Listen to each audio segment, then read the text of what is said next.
Hello, I'm Anthony Kidd, and I'm here to explain to you how the sky gets its color.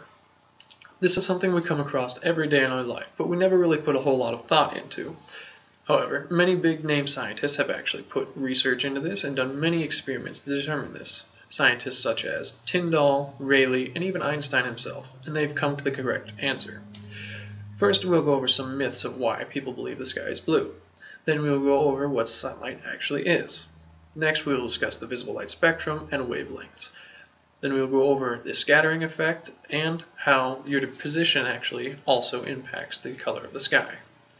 First, the myths that people believe.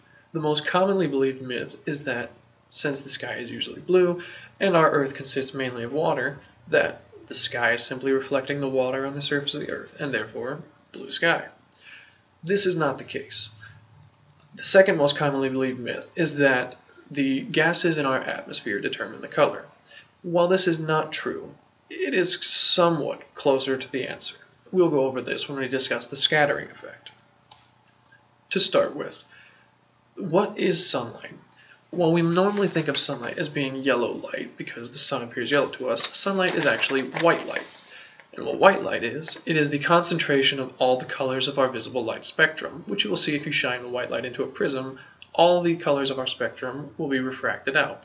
The colors that you're familiar with, which are red, orange, yellow, green, blue, and indigo and violet. Now, what does this spectrum mean? The spectrum is divided into colors by wavelengths. So the shorter wavelengths are going to be the blue, indigo, and violet, whereas the longer wavelengths are going to be red, orange, and yellow. This has an effect on why the sky is its color. And what wavelength is? Wavelength is going to be the distance from crest to crest of a wave. So you can see that the red waves are going to be, crest to crest is going to be longer than, say, the yellow, which is going to be a shorter distance. The shortest distance, however, is going to be violet, followed by indigo and then blue. So what does wavelength have to do with the color of the sky? And that's going to be the scattering effect. So back to the second myth, where the composition of our atmosphere has an effect on the color.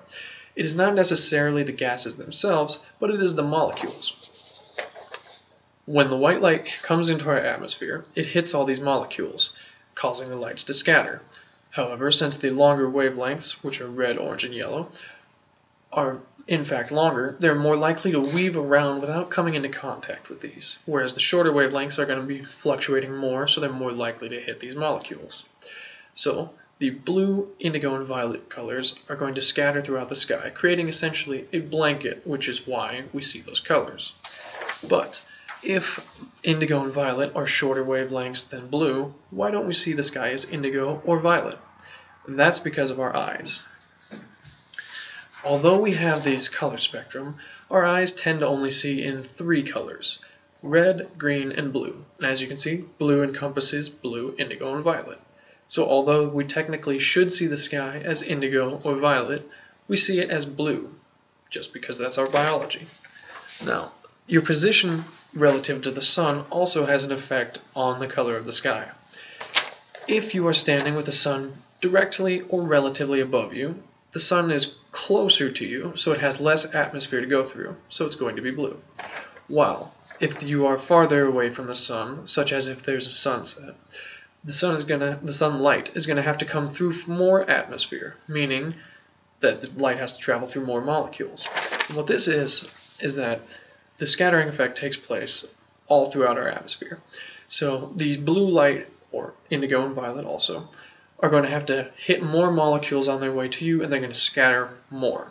They're going to scatter to the point where the colors basically are all stuck in the previous atmosphere. So red, which is longer wavelength, is going to weave directly through and is not going to really be affected, so the red light will get to you. That's why sunsets appear to be red, because the sun is farther away and it has more atmosphere to travel through. So to wrap it up, we've gone over some myths about what people think is why. We've gone over what sunlight actually is, how our colors are determined, scattering effect, and how your location relative to the sun also has an impact on how the sky's color is obtained. This may not be the most substantial knowledge to learn, but it's something that you can see every day in your life, and it's something pretty cool to impress your friends. Thank you for listening.